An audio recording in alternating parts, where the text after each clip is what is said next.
No nii, kas kõik on leidnud nüüd endale uuesti mugava koha, kus päike neid päris ära ei tapa? Veepudelid on käepärast, ma loodan. Et lähme siis edasi tänase viimase aruteluga, kas igaüks võib olla treener. Ja jutt on meil ajendatud sellest, et nagu kõik eelnevad arutelud siin täna on servapidi seda teemat arendanud, et kuidas ikkagi jõuda sellise enesega rahuloluni, sellise rahuldust pakkuva eluni, mis on mõtestatud, kus on eesmärgid, on motivatsioon olemas, et neid eesmärke püüda. Et kui me räägime sporditreeneritest, siis siin nagu eelmises teemas juba räägiti, et treeneri töös on ennekõike võib-olla seostatakse seda selliste sportlike oskuste ja sellise füüsilise võimekuse piiride nihutamise ja edasiarendamisega. Aga moodne ühiskond nõuab meilt samas selliseid meisterlikke sooritusi ka teistel rinnetel, olgu selleks siis töö või eraelu. Ja see on loonud sellise soodsa pinnase, kus peale sporditreenerite on meil väga rikkalikult leida ka coach'e ja arengu- ja suhtetreenereid ja et võtab vahel võib-olla silme eest suisa kirjuks, et käisin huvi pärast internetis, lükkasin sisse sinna otsingusõnaks treener ja leidsin lehe leiatreener.ee, kus oli üle 150 treeneri, kes olid kõik valmis oma teenuseid pakkuma, aga kuidas siis ikkagi selles keerulises ja kirjus seltskonnas orienteeruda ja see kõige õigem tugi endale leida ja hea mentor ja treener ära tunda. Et seda siis arutamegi siin nüüd lähemalt. Minu kõrval on Madli Teller, kes on tantsukunstnik ja õpetaja. Sealpool mustas kleidis istub Age Leedo, kes on akrediteeritud juhtimis- ja meeskonna coach, Rahvusvahelise coachingu föderatsiooni Eesti harujuhatuse liige. Ja meie keskel on siin Tervise Arengu Instituudi juhtivteadur ja Tartu Ülikooli isiksuse ja tervisepsühholoogia kaasprofessor Ken Konstaabel. Tere õhtust! Tere! Nõnda, aga kui me nüüd hakkame selle teemaga otsast minema, et tänaseks ettevalmistusi tehes tutvusin Eesti inimeste ajakasutuse uuringuga. Ja see näitab meile, et meil on vaba aega käes rohkem kui kunagi varem ja üha suuremat osa sellest sisustatakse trenni tegemisega. Võrreldes 20 aasta taguse ajaga kulutab Eesti inimene trennile pea poole rohkem aega. Et kui see on nüüd kogu elanikkonna peale ära jagatuna, et kui siis nädalapäevade peale ära jagada, siis keskmiselt 40 minutit päevas. Kõlab väga optimistlikult. Aga milline on teie kogemuses inimeste huvi oma sotsiaalsete ja selliste füüsiliste oskuste arendamise vastu? Võib-olla alustame siit Madli, et teil on väga palju kogemust siin erinevate tantsurühmade juhendamisega üle Eesti eri kohtades. Jaa, esimene asi, kui sa ütlesid, et käiakse palju vabal ajal trennis kihvates täiskasvanute treeningute kohta, et on hästi sage, et tahetakse käia trennis selleks, et oma aju välja lülitada, mis treenerina on tegelikult väga problemaatiline, sest sa õudselt tahad, et see tants oleks ajuga sul trennis. Et väga palju täiskasvanud käivad just sellepärast, et teen neid siis kas kükke või polkasamme või mida ma selle parasjagu teen, et ei peaks mõtlema, et aju saaks nagu sellest igapäevast puhata. Ja meie mitmete treeneritena, esiteks mõnikord sul on sellised keerulisemad elemendid, kus see tegelikult on vaja, et ta just nimelt rakendaks aju lihtsalt teisel viisil, kui ta igapäevaelus võib-olla seda rakendab. Ja teiseks sa nagu austusest oma materjali või selle vastu, mis sa seal tunnis tahad teha, ei tahaks, et sul oleks täitsa ajulagedad treenitavad seal tunnis või selles trennis. Et see on võib-olla selline huvitav nagu treenitava ja treenija nagu selline kontrast, et treenijad tihti otsivad sellist mõttelagedat füüsilist tegevust mingis mõttes. Ma ei mõtle üldse halvustavalt ka, on ju. Aga tegelikult see mõttega füüsiline tegevus mõjub talle isegi paremini, võib mõjuda isegi paremini, lülitab argipäevast täpselt samamoodi välja ja annab veel sellesse argitegevusse uusi oskuseid ja ajus ka seoseid juurdegi. kui mõelda nüüd kõikvõimalikele gruppidele, truppidele, seltsidele üle Eesti, kes tõenäoliselt palehigis valmistuvad juba järgmise aasta tantsupeoks, et kas pakkumistest on selles mõttes nagu järjekord ukse taga, et Jaa, ma olen harukordses olukorras, kus ma umbes 2 aastat praegu oma tantsurühmi ei juhenda, ise rahvatantsurühmi, sest ma vajasin väikest pausi sellest tegevusest ka. Aga kuna üks mu tants on tantsu peale valitud, et siis juba hädas tantsurühmad juba kutsuvad enda juurde. Ja see on võib-olla jälle treeneritest rääkides, see on ka sellele tavatreenerile hea vaheldus, et tuleb keegi teine ja ütleb, korraks tegeleb ise nende nõudlike tantsijatega, kes millegagi rahul ei ole ja nii edasi. Et see on üks üsna tavaasi, mida paljud, eriti tantsuõpetajad või rahvatantsuõpetajad kasutavad, et neile tuleb külalistreener ja siis korraks nemad saavad nagu hinge tõmmata, et keegi teine kamandab nende rühmi. Okei, teie tegelete igapäevaselt natukene teistsuguste oskuste treenimise ja arendamisega, et juhtimine ja meeskonnatöö, et kuidas teile see, ütleme siis, trend tundub, et kas teie teenuste järele on nõudlus pigem kasvanud või on see niisugune enam-vähem muutumatu olnud siin? No ma arvan, et nõudlus kindlasti on kasvanud ja kasvab, sest kui mõtleme Eestit tagasi, võtame kas või 3-4 aastat tagasi, siis coaching sõnana oli midagi müsteerilist. Tänapäeval vaadates siis inimesi, kes pakuvad teistele inimestele tuge vaimse tervise parendamisel või nagu arengutreenerid arengu kasvatamisel, siis neid on väga palju tulnud.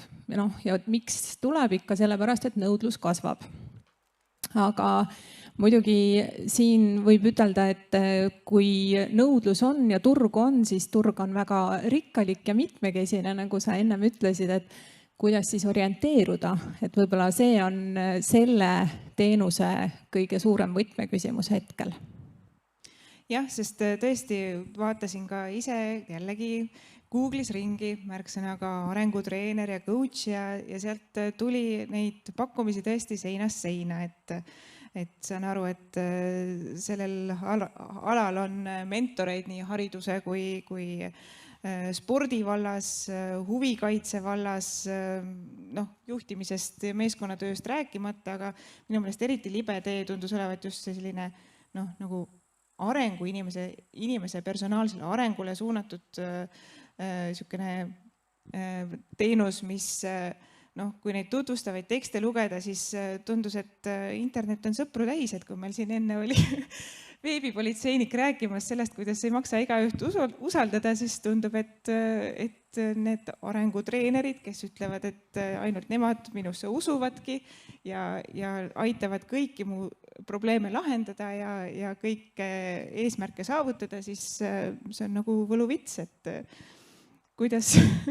No ma arvan, et veebikonstaablil oli täiesti õige, et kõik ei tasu uskuda, mida kirja pannakse. Et kindlasti tuleb selgeks saada, kes on see inimene, kes seda teenust sulle pakub just tema professionaalsuse astme poolest. Et nagu sa tutvustuses ka ütlesid, et mina olen ühe rahvusvahelise siis coachingu föderatsiooni Eesti haru juhatuse liige ehk meie eesmärk ongi Eestis nagu aidata jalule professionaalne coaching ehk see tähendab seda, et me koondame enda alla atesteeritud coach'e, kellel on väljaõpped, kellel on vastavad tunnistused, kes töötavad eetikakoodeksite alusel ja kes saavad aru, miks nad mida teevad ja kuidas nad seda teevad. Võime ehk täpsustada, et mida see väljaõpe siis endast kujutab, et kas see, kui inimene on läbinud 3-päevase lühikursuse kuskil, saab ilusa särava templiga tunnistuse, et ta nüüd on coach, kas ta siis on see, keda mul on vaja? 3-päevane väljaõppe, mina julgen ütelda, et inimene ei saa ütelda, et ta on coach. Et selleks, et atesteeritud coach olla, sul on vaja vähemalt 160 tundi väljaõpet, vähemalt 100 tundi praktikat ja sealt edasi juba hakkab tasemete kaudu minema, et mina olen ise siis BCC taseme coach, kus mul on üle 500 tunni praktikat, iga-aastane kohustuslik arendamine pluss algne siis väljaõppe koolitus, et see sertifitseeritud ja atesteeritud coach'i nagu kindlus on selles, et sa saad inimese, kes pidevalt ka ennast arendab selles valdkonnas. Ken, kuidas sulle tundub nüüd teadlase pilguga vaadates, et mis on selles ühiskondlikus kontekstis võib-olla sellist, mis on inimesi kuidagi niivõrd sellise treeneri januseks muutnud, et kas on siin midagi, mida me saame esile tuua, aga on see kuidagi seotud, ma ei tea, meie ühiskonna arengutasemega, et me saame mõelda natukene teistsugustele väärtustele kui ainult endal hinge sees hoidmine? See on kindlasti üks küsimus, et nagu see alguses välja toodud statistika, et meil on vaba aega rohkem kui enne. Et me ei külva ja ei lõika kogu aeg ja me ei pane neid kartuleid, mis on füüsiline töö. Et siis me otsime selle asemele mingit muud füüsilist tööd, seepärast, et tundub, et sellist füüsilist tegevust oleks vaja. Ja ehk siis, et see elu mingis mõttes on läinud keerulisemaks inimese jaoks. No lihtsamaks selles mõttes, et tuleb vähem rügada ja rassida. Aga keerulisemaks selles mõttes, et tuleb rohkem nagu plaani pidada. Ja et kui 1000 aastat tagasi tuli ära süüa see, mis oli, aga järjest on elu läinud paremaks ja nüüd on pigem nii, et suur osa sellest, mis on võimalik ära süüa, et see tuleks nagu tegelikult välja praakida. Ja samamoodi on siis liikumisega, et mingil ajal tuli oma energiat kokku hoida nii palju kui võimalik oli. Ja kes seda ei teinud, kes niisama nagu lusti pärast jooksis nagu mingi kutsikas või väike laps, eks ole, et see, ega see ei olnud täiskasvanud inimese tegevus. Praegu on ju teistmoodi selles mõttes, et me peaksime pigem seda liikumist endale juurde otsima ja isegi on kasulik aeg-ajalt püsti tõusta. Ja teine asi, mida on raske nagu, kui ma ütlen näiteks mõnikord loengu ajal, et nüüd tõuseme kõik püsti, siis nad on juba, tudengid on minu veidrustega juba harjunud, siis nad tõusevad ka. Aga siin näete, et keegi ei ole harjunud. Ja siis kui ma isegi ütlen, et keegi ei pane tähele kõrvale, et siis ka keegi seda ei tee. Nüüd, muidugi see oli nagu niisama tegamine praegu, et tundke ennast mugavalt, aga keegi ei pane pahaks, kui te vahepeal kõnnite ringi. Kehakultuurlaste konverentsidel, kehakultuuri uurijate või sporditeadlaste konverentsidel on enamasti see, et on selline nii-öelda väike soovitus, et võib püsti seistes ka kuulata, aga siis on nii, et umbes 10% maksimaalselt jagub seda ruumi, et meie keskkond on niimoodi tehtud, et tuleb otsida neid kohti, kus saab liikuda. Ja ma räägin nüüd juba pikalt, aga et see ühiskond on muutunud ja me, eks ole, oma nii-öelda kapseldume oma erialasse ja siis meil me ei tee kõiki asju, mida inimesed vanasti tegid ja siis me peame seda liikumist juurde otsima ja meil on toitu nii palju, et me saame valida, seetõttu me peame õppima, kuidas valida. Ja stressi jällegi on, eks ole, ühest otsast nii palju, aga reaalseid ohte jälle peaaegu, et ei ole. Nii et me peame õppima, kuidas selle asjaga toime tulla. Et neid asju, mida õppida, et kuidas selles kerges või raskes olukorras toime tulla, on palju. Madli, soovisid täpsustada? Ma haaran mõlemast sõnasabast kinni seoses sellega, et coachide turg tundub nagu hästi palju olevat, hästi suur ja samal ajal on teatud nagu tantsustiilid või treeningustiilid, kus on õudselt palju treenereid puudu. Ja see on nagu teistmoodi probleem, et siis saab treeneriks võtta ka väga algajaid tegijaid, sest et lihtsalt tantsija nõuab, et tal oleks keegi, kes teda õpetaks. Et kuna meil praegu on rahvatants just eriti läinud populaarseks, et siis tõesti neid rahvatantsuõpetajaid otsitakse tikutulega taga. Võimalusel iga tugevam tantsija võetakse kohe ka tantsuõpetajaks, juhul kui tantsuõpetaja kas kaob eest ära või seal võib-olla ei olegi, läheb teise kohta elama näiteks kuskilt või nii edasi. Ja siis on lihtsalt küsimus, et kuidas seal seda kvaliteeti üldse nagu hoida või mis kvaliteedist me räägime, et sellest 160 tunnist väljaõppest saab ainult und näha väga mitme koha rahvatantsuõpetaja näiteks.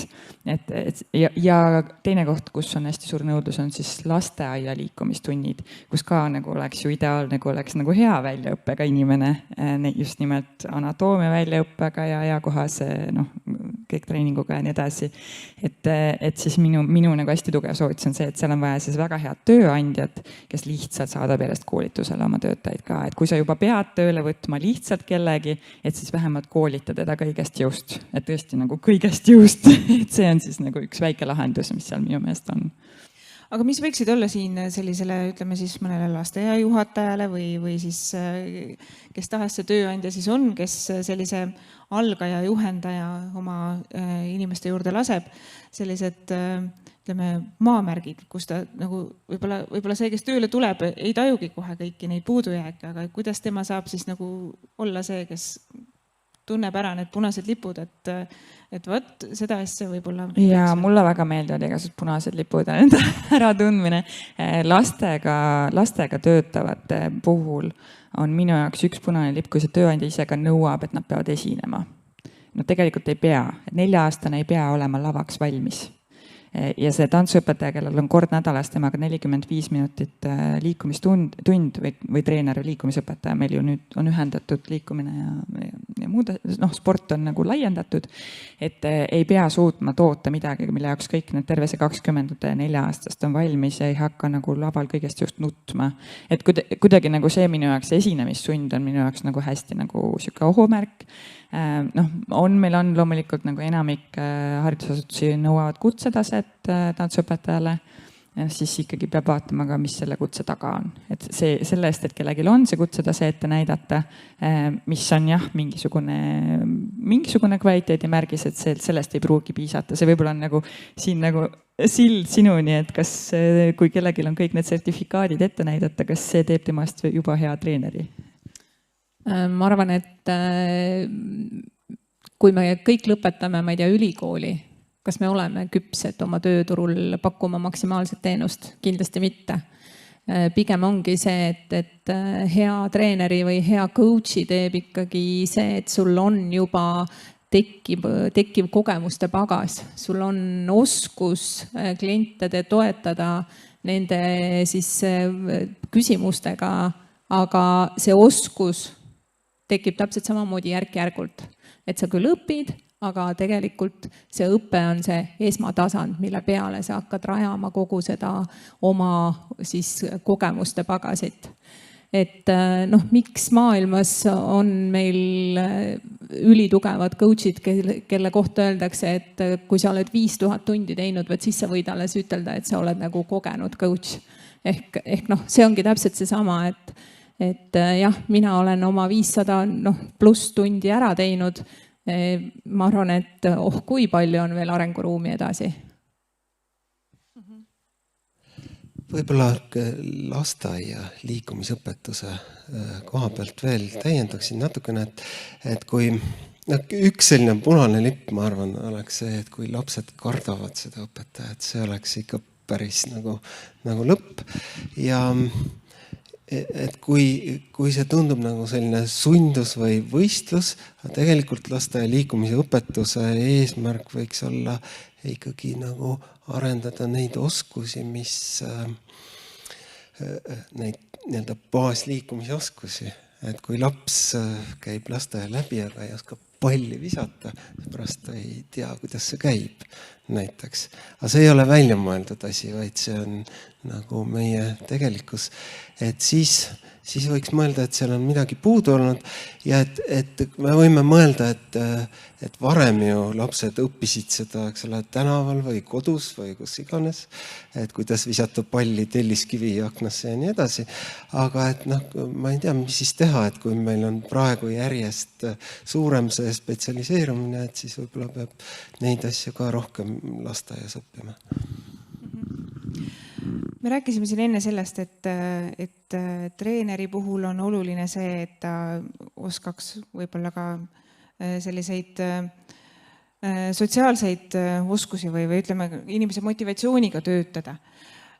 Samamoodi on ka ju tõenäoliselt nende liikumishuvilistel, kes tahavad mingisugust tantsurühma kokku panna või mingisuguse sellise liikumisharrastusega tegelema hakata. Selle juures üks motivaator just ka see, et nad tahaksid lihtsalt mingisugust seltskondlikku tegevust. Et inimesed tahavad kokku saada, uusi sõpru saada, et meil oli siin ka päeva alguses juttu sellest, et heaolu ja hea elu üks selliseid lahutamatuid osi on head sotsiaalsed suhted. Et mis olukorda see paneb tantsuõpetaja näiteks, kui sa lähed rühma juurde, nad on kõik sulle võõrad inimesed. Kuidas sa selle meeskonna tööle paned või kust sa leiad need? See, mis sa praegu kirjeldad, me kutsume seda projektirühmaks. See on üsna sage nähtus, näiteks mingisugune terve kolleegide seltskond otsustab, et 2 aasta pärast nemad tahavad tantsupeole saada, et lähme töökaaslastega ja nii edasi. Või näiteks hoopis mingi koor otsustab või mingi perekond, mingi laiendatud perekond või niimoodi. Või projektirühma tellitakse siis õpetaja juurde. See tavaliselt on keeruline alguses, keeruline selles mõttes, et see sünergia seal ja see, et üldse see juhendaja kuidagi omaks võetakse, et see sellele grupile sobiks, see on päris raske. Et see võib olla ka näiteks mingi ministeeriumi töötajad või see võib olla mis iganes eluvaldkonna. Ma tean, Eesti Pank näiteks tegi ja nii edasi. Projektirühmade puhul seal on hästi, ma ei hakka spetsiifikasse minema, seal on rahvarõivaste puudumise probleem. Pikaajalistel ansamblitel on rahvarõivad olemas, on ju projektirühm peab selle 2 aasta jooksul tegema, üks korralik komplekt võib maksta kuni 1000 eurot, nii edasi, on ju. Et seal on nagu mitmed asjad, pluss neil ei ole nagu veel nagu neid traditsioone, et kui sul tegelikult rühma tuleb ühe kaupa või paari kaupa tuleb treeningrühma, me võime laiendada seda, kui treeningrühma tuleb paari inimese kaupa uusi liikmeid juurde, siis nad vanadelt olijatelt õpivad seda, et kuidas see treeningrühmas nagu olemine ja käitumine ja kuidas see üldse käib, et igal treeningrühmal kujuneb välja mingisugune selline rühma, mitte moraal niivõrd, kui rühma käitumine nagu, et mingid tavad asjad, kuidas kõik algab, kuidas kõik lõpeb, kuidas info liigub, kõik see ju kujuneb välja nii nagu igas töökeskkonnaski või grupis. Projektirühmad õpetajale võib-olla kõige lihtsamad ole, nad on alati lõbusad, aga nad võivad olla ka väga rasked. Üldiselt see motivatsioon on väga kõrge, et kui juba ollakse nagu niimoodi ette võetud, et nüüd lähme, minu meelest ongi see, et see on üks asi, mida tehakse challenge'ina või sellise väljakutsena, täpselt samamoodi nagu mingi töötajate või mingi töögrupp või kollektiiv otsustab, et lähme nüüd maratonile koos või lähme nüüd, et teeme mingi ühe suure nagu sellise võimsa eneseületamise ära. Et ma arvan, et minu jaoks nagu see tantsupeole minemine on natukene sellega seotud. Ma ei tea, et seda väga palju tehtaks teistes stiilides. Et üldiselt su praktiliselt, ma ei tea, keegi oskab kommenteerida, et see on nagu siuke hästi erakordne näide, kus on siuke suur massiüritus, kuhu sa pead võistlema, et saada. Ja see võistlemise kadalipp on hästi keeruline ja see võistlus kestab 2 aastat. Age, ma tean, et te olete ka rahvatantsutreener peale selle, et olete coach mitmes vallas. Et see on ilmselt see koht, kus nüüd läheb selline meeskonna arendamise oskused kuluvad marjaks ära, et võib-olla räägite omast kogemusest, et kuidas sellist grupidünaamikat sellise rühmatreenerina siis saab arendada? Ennem kui ma seda räägin, ma korra haaran sellest eelmisest mõttest kinni, et need projektirühmad ja projektiteemad, et lihtsalt ma tahtsin seda ütelda, et kui me räägime coachingu või enesearengu protsessist, sellistest erinevatest rühmade tekkimisest ja sellest poolest, et kõik on ju teretulnud, sest iga asi inimest arendab. Lihtsalt oluline on see, et nimetatakse asju õigete nimedega. Et võib-olla see on nagu kõige olulisem selliste projektiteemade puhul. Aga kui nüüd jah, sattusin tõesti samale lainele, et kindlasti rühma koos olemisel on hästi suur roll inimesel, kes on rühma eesotsas.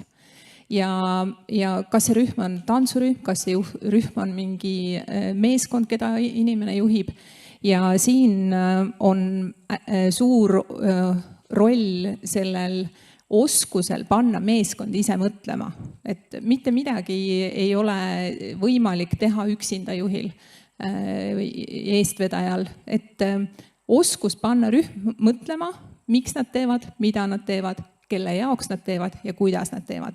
Kui inimene, kes on selle rühma eesotsas, arutleb läbi rühma liikmetega selle, siis ma ütleks, et on ta rahvatantsurühm, on ta, ma ei tea, teadust tegev inimeste rühm, siis see rühm on juba pool oma meeskonnatööst ära teinud ja oma protsessis edasi liikunud. Ma saan siit aru siis, et tegelikult sellise treeneri roll on paljuski ka ikkagi justkui nagu sükse psühholoogi oskusi nõudev ülesanne, et kas treeningrühma kui sellist või oleme sellesama rahvatantsurühma juures siin, võib käsitleda ka justkui sellist kogukondlikku esmatasandi vaimse tervise tugiüksust. Ken, kuidas see teema tundub? Inimene võib igast asjast midagi õppida ja iga asi võib olla vaimsele tervisele toeks selles mõttes, et kui sellel tegevusel on tema jaoks mõte, ta tunneb, et see on talle huvitav, siis see juba toetabki tema vaimset tervist. Kui ta teeb seda kellegagi koos ja tal on hea seda nendega koos teha, siis seda enam. Nii et ma arvan, et jah, põhimõtteliselt küll, et see piir ei ole selline konkreetne piir, et siit alates on vaimne tervis ja siin enam ei ole. Et üldiselt kõik, mida me teeme, on sellega seotud. Et möödunud aastal ilmunud Eesti inimarengu aruandes toodi välja, et aasta jooksul kogeb keskmiselt iga 5. inimene vaimse tervise probleeme ja seejuures on just nagu kõige tulisem puudus sellisest esmatasandi toest, et sinna ma oma jutuga ka sihtisin, et kas kui meil oleks näiteks rohkem selliseid harrastajate rühmi või selliseid ühistegevust, kogukondlikku tegevust, kas see juba natukene tihendaks seda turvavõrku, mis meil vaimse tervise vallas võib olla valitseb? Jah, siin üks küsimus on see, et see vaimne tervis on ikka hirmus laia tähenduse omandanud. Me vaatame seda WHO definitsiooni, siis kõik käib tegelikult vaimse tervise alla. Et nii töö tegemine kui ka see lihtsalt rõõmsa näo tegemine ja inimestega koos millegi ettevõtmine, et peaaegu et kõik. Nüüd, kui me võtame selle kitsama tähenduse, et vaimse tervise häirete levimus, et siis see on midagi muud ja see on see, millest seal inimarengu aruandes oli juttu, et vaimse tervise probleemid.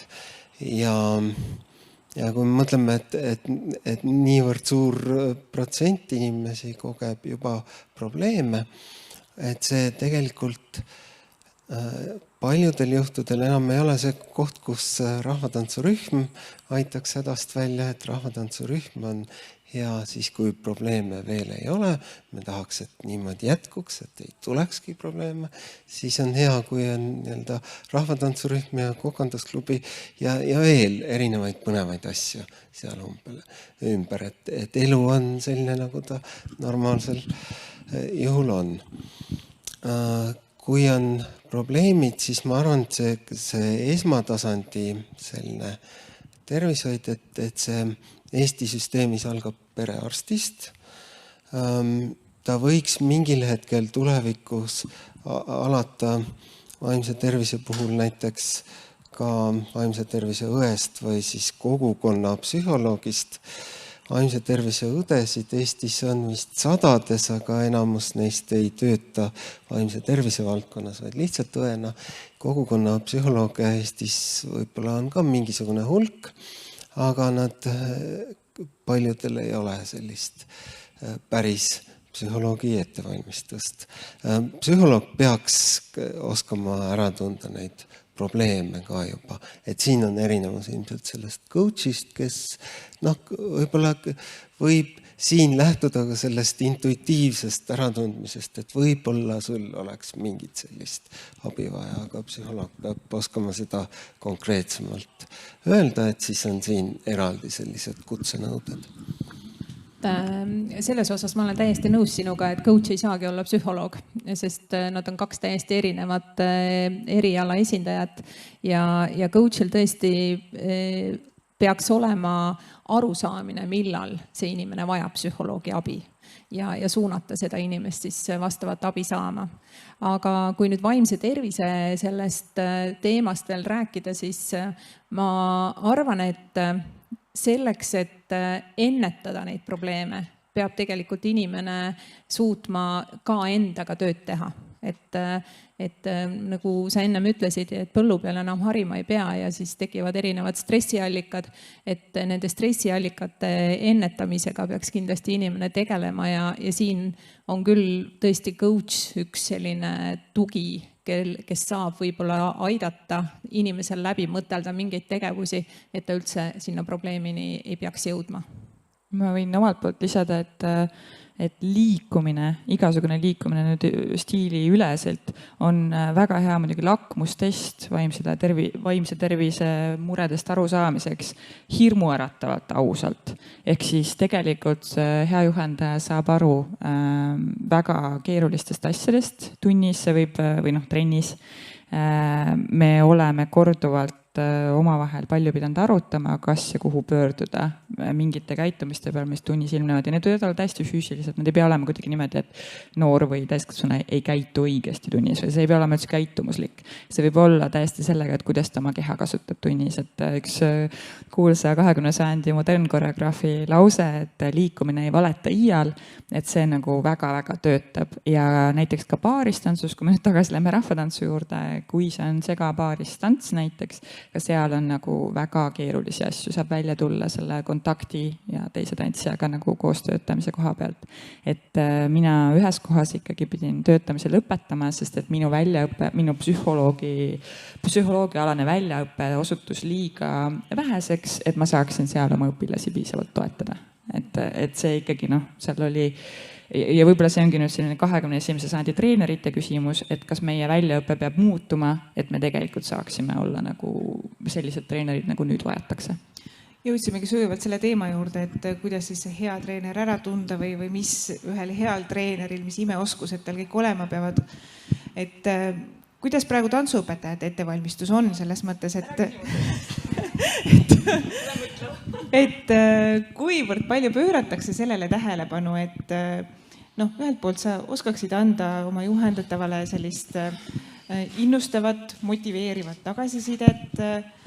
Teisalt sa pead, kui on tegemist grupi rühmaspordiga, sa pead seda meeskonda koos hoidma. Kuidas selline psühholoogiaalane ettevalmistus on selles vallas? Mul on endal jäänud hetkel mulje, kui ma mõtlen endale, kui me teeme ka neid noorte tantsuõpetajate kutsekomisjoni eksameid ja asju, et mul on jäänud mulje, et selline üldine juhtimisoskuste väljaõpe ja nagu selle alane enestäiendamine on päris tavaliseks muutunud. Et ongi, et töö tantsijaga nagu juhi ja tiimi mõttes ja nii edasi. Ma arvan, et psühholoogia töö ehk siis tegelikult töö nagu vaimse tervise just nimelt näiteks murede äratundmiseks või vaimse tervisega erinevate tantsijate erinevate inimeste toetamises ja nii edasi, et see nagu on puudu, et seda meil minu meelest praktiliselt ei ole. Et pedagoogikas on küll nagu erinevaid lahendusi, et ongi siis see tantsuõpetaja või liikumisteener peab siis otsustama, kas ta läheb siis nendele pedagoogilistele erikoolitustele või mitte. Tantsus on üsna palju sellist toitumisalast, sellist üldfüüsilist, natuke anatoomiat on ju, aga minu meelest puudu on just sellest psühholoogia osast ikkagi väga. Ken, te ülikoolis tudengeid õpetades, kui palju teil satub loenguruumi tulevasi treenereid või selliseid spordiala inimesi? Ikka mõni satub, aga mitte väga palju. No, selle kohta on raske öelda, sellepärast et ühelt poolt mulle tundub, et kõige parem õpetamisviis on individuaalne või väikses grupis ja et siis saab mõelda nagu sisuliselt selle tagasiside peale ja sisulise arusaamise peale. Ja teistpidi, et kui mõelda, et millised on ülikoolis esimeste kursuste grupid, et siis siia laululavale mahuks ära küll, aga et palju ruumi üle ka ei jääks, et ikkagi sadades on need grupid alguses. Nii et selles mõttes see õpetamine ei ole aga et kui mõelda, et kui palju rohkem neid õppejõude oleks vaja, siis kui meil sellest auditooriumist teha need 300 või 10 grupid, et siis ja et kust see raha või aeg võtta, et siis see on juba järgmine küsimus. Kus ma selle jutuga tüürisin, mis nüüd puudutab seda just niisugust psühholoogiaoskuste arendamist või siis ka inimeste sellist vajadust sellise just enesearengut puudutava toe osas, siis jah, siin hiljuti mööda Eestit ringi sõites jäi ühes väikeses külas stendilt, küla uudistekeskus on teatavasti külateadete tahvel ja silma väike paberike, kus oli siis juttu ühest talust, mis pakub muuhulgas ka näiteks spirituaalse hingamise ja ma ei tea, neurolingvistilise programmeerimise teenuseid, et mul on tunne, et kui sellised kuulutused on küla infotahvlitel, et siis tõenäoliselt on sellistel kohtadel oma klientuur, et kuidas sellisel maastikul orienteeruda, et kas sellist arengutreenerit sellisest kastmest leida on, kuidas hoida ära seda, et sattuda mõne soolapuhuja või posija otsa, et kust need siuksed piirid jooksevad, mis küsimusi peaks endale ja sellele teenusepakkujale esitama, kui enne kui siis seda teenust kasutama hakata? Mina saan siis coachingu valdkonnast ikkagi praegu kinni haarata, et nagu ma juba ennem ka välja tõin selle, et see atesteering ja sertifitseering on kindlasti üks märk sellest, et sa võid kindel olla, et see inimene on õppinud teadlikult seda teenust osutama.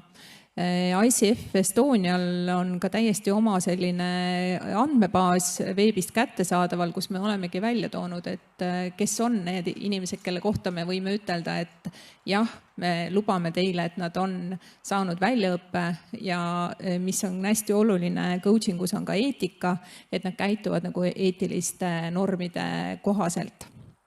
Aga mis puutub nendesse erinevate teenuste pakkujatesse erinevatel tasemetel, siis paraku mitte keegi ei saa ju ütelda inimeselt, ei, sa ei tohi sinna minna. Tegelikult on see, et see inimene peab nagu iseenda käest küsima, et mida ma tahan saada selle inimese käest, mis on minu eesmärk minnes selle inimese juurde teenust saama. On ta siis coach, on ta, ma ei tea, tarokaartide panija, on ta tantsutreener, ehk tegelikult, et miks ma lähen sinna. See on kõige olulisem küsimus, sest kui ma lähen lihtsalt aega veetma, ilma et ma ei sooviks saada professionaalset teenust, siis ma võingi võtta ka külatahvlilt seina pealt selle kuulutuse, numbri ja minna sinna. Aga kui ma ikkagi eeldan, et minu enda jaoks on see väärtus, mida ma sealt otsima lähen, siis ma teen natukene rohkem eeltööd selleks, et seda saada.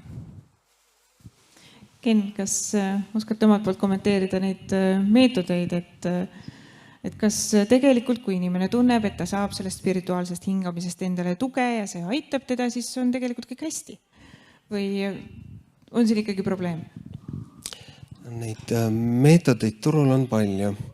Et kui me alustame psühholoogidest, kes spirituaalselt ei hinga, hingavad täitsa tavaliselt, aga neil on oma kutsetasemed ja siis see oleks nagu esimene asi, mida tasuks vaadata, et kas psühholoogil on kutse. No kui ei ole kutset, et võiks vaadata, et kas tal on haridus. Eestis Tallinna ja Tartu Ülikool annavad sellist psühholoogia haridust praegu ja rohkem neid pakkujaid turul ei ole, et mõlemad on täitsa nagu okei. Aga et see ei garanteeri, et sellel puhtalt see magistrikraad psühholoogias veel ei garanteeri, et sellel psühholoogil on need oskused, mida oleks sinu konkreetse probleemi puhul selle abi saamiseks vaja, et seal on siis mõningaid asju veel. Nüüd, aga kui me võtame need spirituaalsed hingajad, võime turult leida mitmesuguseid asju ja mõnest neist tegelikult on võib-olla abi ka. Eriti kui me võtame neid niimoodi, et me kõike ei jää uskuma.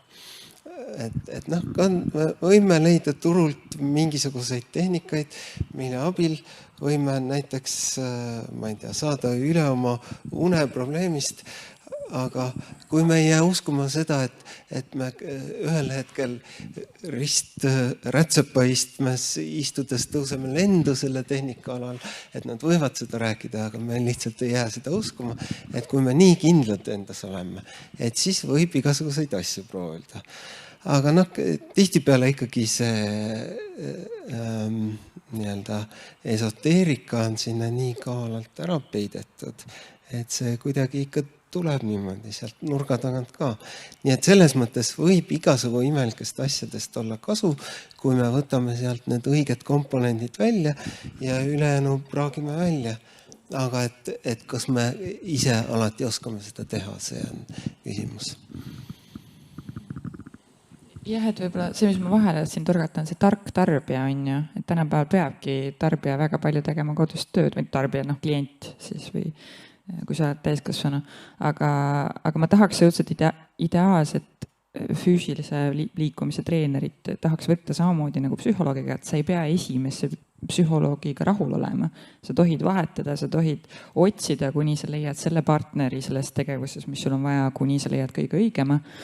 Kahjuks siin on kohe see, et maapiirkondades see ei ole võimalik. Sul võib-olla ongi ainult üks treener, kes kogu selles vallas töötab ja sa kas lepid temaga või sa ei saa trenni. Et seda kättesaadavust või seda liikumistreenerite vähesus on ikkagi hästi suur probleem. Aga ma tahaks ka öelda, et kui sa tunned, et midagi on valesti seal trennis, et sa ei pea nagu sundima ennast tagasi minema sinna, sest et see sisetunne võib olla väga õige. Et tahaks julgustada, aga jälle, siis on see kättesaadavuse küsimus küll, jah. Tihtipeale on valik just, et kas see või mitte midagi, et kui tantsu peale tahad, siis pead mõned asjad ära kannatama. Jah, ütleme, rahvatants on hästi ekstreemne näide, et seal sa pead ka kõikidega selle grupiliikmetega leppima ja see on selline hästi, et sa tõesti pead omaks võtma, et siin ma nüüd siis olen ja seda me nüüd koos ühiselt teeme.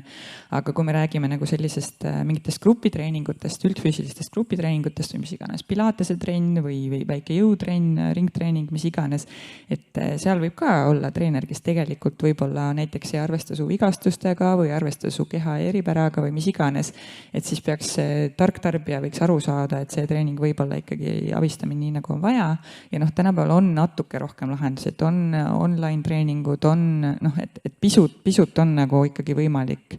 On nii tore, esimene inimene tuli püsti, mulle nii meeldib see. et on võimalusi nagu natukene nagu kastist välja mõelda, kui internetiühendus on ja näiteks kurikuulsal COVID-i ajal mina võtsin julgelt ühest Ameerika tantsukoolist tantsutrenne. Sel hetkel nad tegid need kõik online, ma sain osta ja kui meie ajavahega sobis, et siis ma sain treenida hoopis ühes minu unelmate Ameerika tantsukoolis siis lihttreeninguid. Et on küll asju võimalik saavutada teistmoodi ka. Ma korra selle tark tarbija juures lihtsalt tooks täiskasvanute inimeste puhul ühe sellise väikse nüansi tänapäeval, mis kuidagi tundub, et vist natukene mustrina hakkab mängima, on see, et mulle ei sobi see treener, ma lähen järgmise juurde. Aga vahetevahel mina kutsun inimest nagu mõtlema sellele, et oled sa piisavalt pingutanud selleks, et see treener sulle sobiks. Vahetevahel juhtub see, et antakse väga kiiresti alla. Et ma arvan, et see on ka jälle see targa tarbija oskus ka iseennast nagu natukene nagu märgata selles protsessis. Mulle meeldis väga see, mis Age enne ütles, et esimene küsimus treeneri otsimisel võiks olla see, et mida ma temalt tahan, et mis on see minu eesmärk. Ja võib-olla ma ei tea seda väga täpselt, aga ma enam-vähem tean seda. Ja et sama asi on ju tegelikult psühholoogi otsimisel ka. Ja nüüd, kui ma lähen selle treeneri või psühholoogi või nõia juurde ja ütlen, et mina tahan seda asja, ja siis ma küsin, et kuidas sa mind aitad selle juures. Ja siis ta oskab mulle selle loogiliselt ära seletada.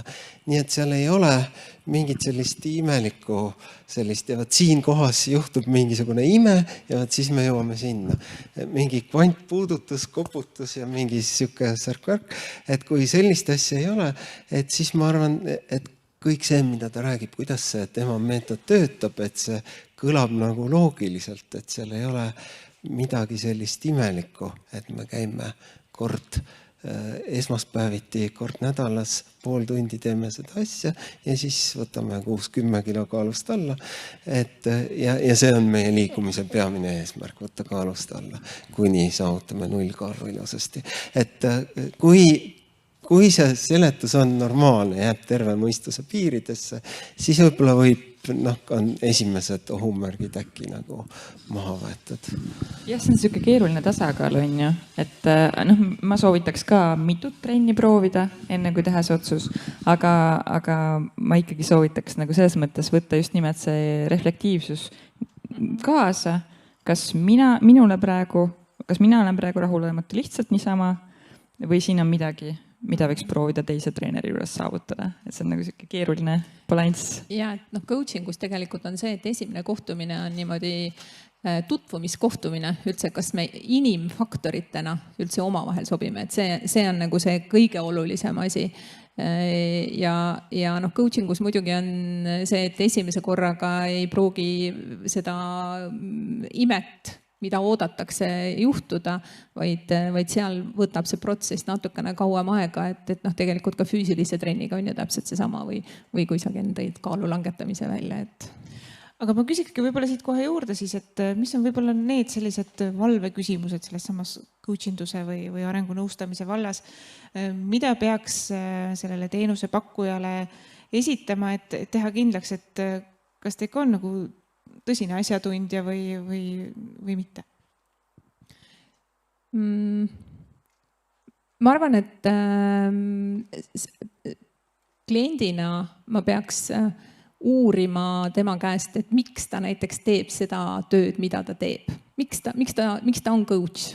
Et sealt ka saab päris palju juba kätte, et kui oleneb, mida see inimene vastab, siis küsimus on ka see, et kuidas sina mind aidata saad, kui ma olen klient, on ju, et kuidas sina mind aidata saad ja kui coach vastab sulle, et ma saan aidata sind sellega, et ma küsin sult õigeid küsimusi, et sa oma sees olevate vastusteni jõuad, siis ma ütleks, et siis rääkige juttu edasi.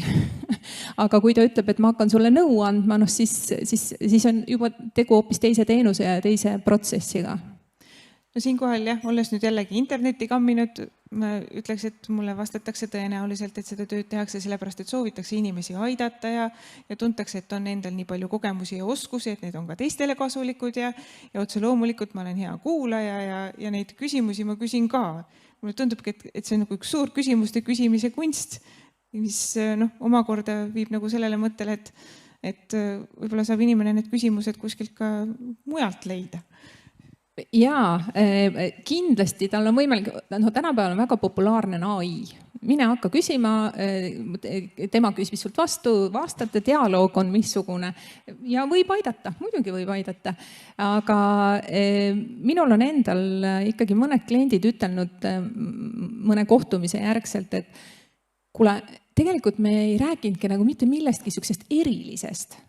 Aga vaata, ma ei tulnud selle peale, et seda küsimust endalt küsida ja et ma selle vastuse sinna vastaksin. Et teinekord on lihtsalt see, et inimene on kuskil oma selges raamis kinni, aga tuleb sul kõrvalt inimene, kes võtab sealt raamist väljas selle küsimuse ja see teema hakkab hoopis teistmoodi liikuma. Et minu kõige kiirem coaching on 15 minutit ja pärast seda läks inimene ostis endale uue korteri, nii et noh. Seda kutsutakse kinnisvara nõustamiseks. Ma ei valinud talle korterit, vaid tal oli lihtsalt, ei teadnud, mida teha ja sai otsuse kätte. Mõttemänguna paralleeli otsides võib-olla, kes läheb füüsilisse trenni oma keha turgutama, peaks jälgima, mida teeb see treener siis, kui sa ütled talle, kas et sa ei saa seda asja teha, seda antud harjutust teatud viisil teha, või et sul on mingi vigastus.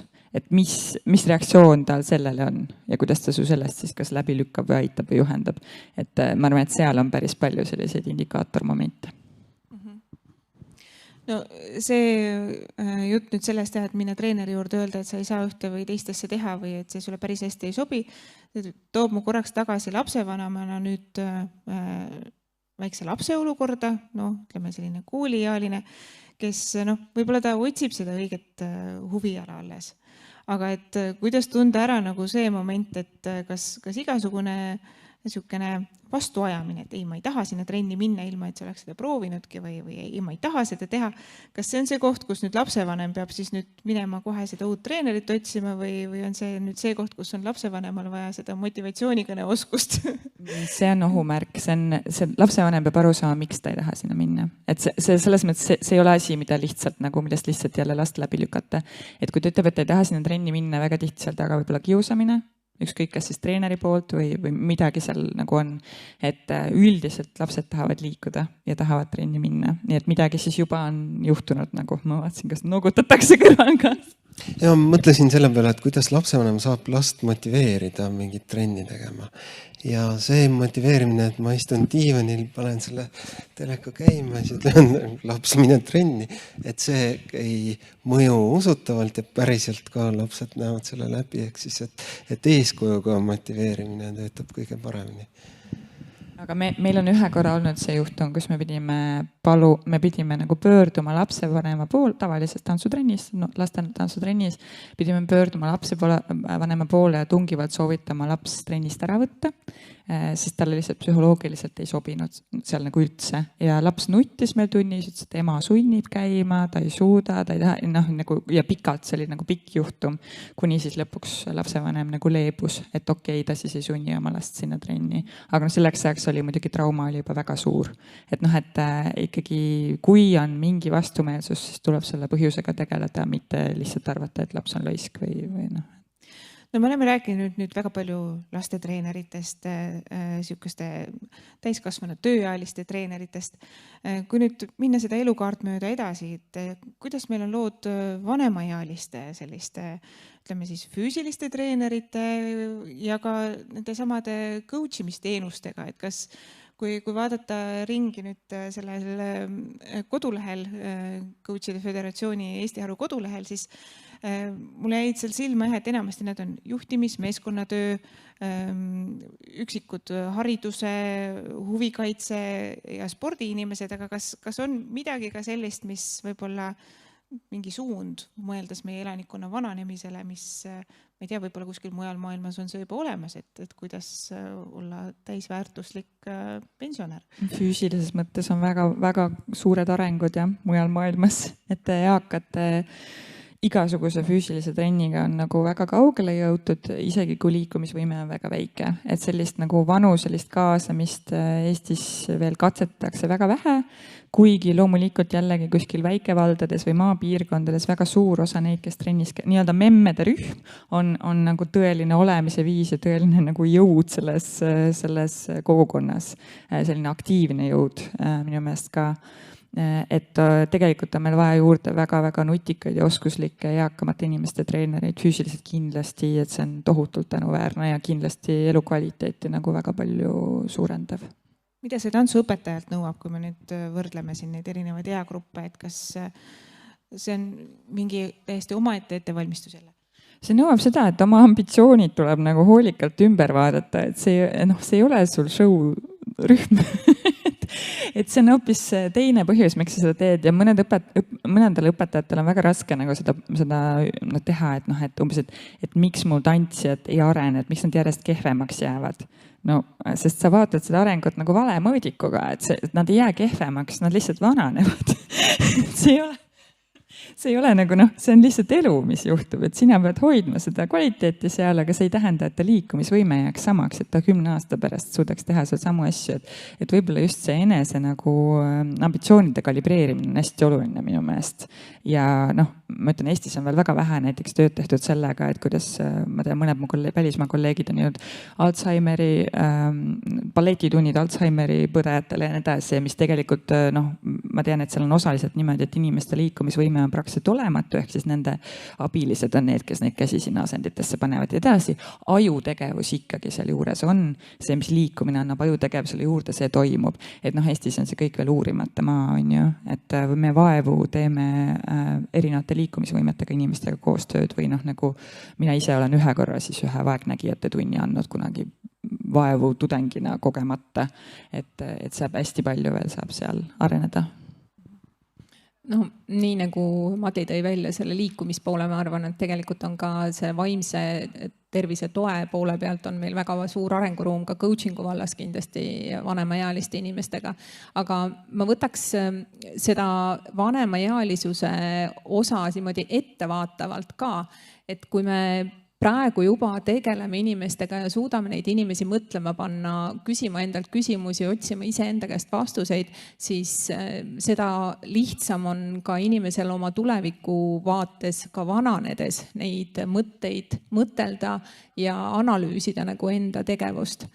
Et mina ise olen ka õppinud andragoog ja mina ühe oma kursuse tööna käisin ka vanurite päevakodus siis võimlemas ja nendega rääkimas, et tegelikkuses meil on suur töö veel hästi palju ees selles valdkonnas.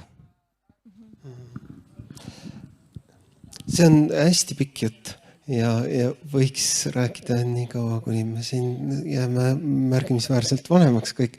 Aga et on mõned hoiakud, mis võib-olla Eestis on levinud, aga äkki saavad ühel hetkel üle ja võib-olla isegi enne seda, kui järgmine põlvkond jõuab vanaks saada.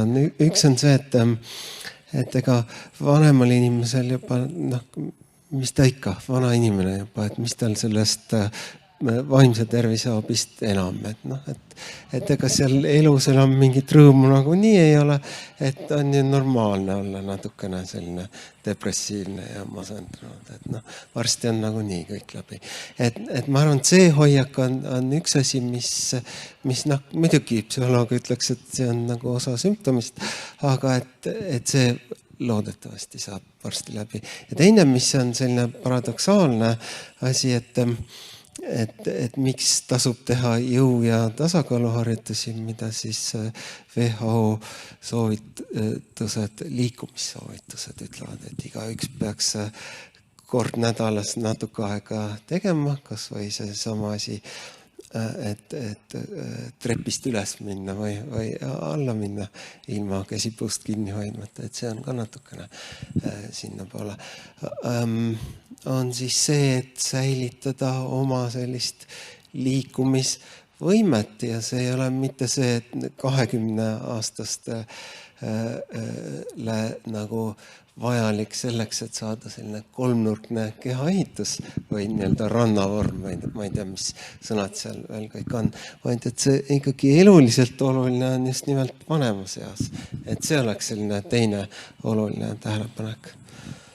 Ma olen näinud ka õnneks nendes spordiklubides ka vanemaid inimesi järjest rohkem, nii et võib-olla siin midagi on muutumas. Ja vanemaealiste jõusaalis käimine on lõpuks nagu muutunud normaalseks ka, et tegelikult sa tohid käia seda kangi tõstmas isegi, kui seal ei ole väga palju raskusi küljes ja et see tervise nagu siis tervise tulemus on nagu tõus on ikkagi meeletu. Ehk siis, et kui me nüüd hakkame oma tänase jutuajamise otsi kokku tõmbama, et küsimuse vastus, kas igaüks võib olla treener, siis põhimõtteliselt kui me saavutame teatud verstapostid, me omandame hariduse, me tunneme inimeste vastu huvi, me tahame midagi kogukonna heaks teha, siis igaühes võib-olla on see treeneri materjal olemas või mis oleks teie sellised lõpujäreldused? Ma võib-olla tooks sellise mõtte hoopis siia, et jah, igaüks saab olla treener, igaüks saab olla iseenda treener. Et see on nagu see, mille saab otsa igaüks ise vaadata, aga kas ta saab olla ka teiste treener? Ma arvan, et selleks peab olema väga paljud erinevad omadused ja haridused, mis sobituvad kokku.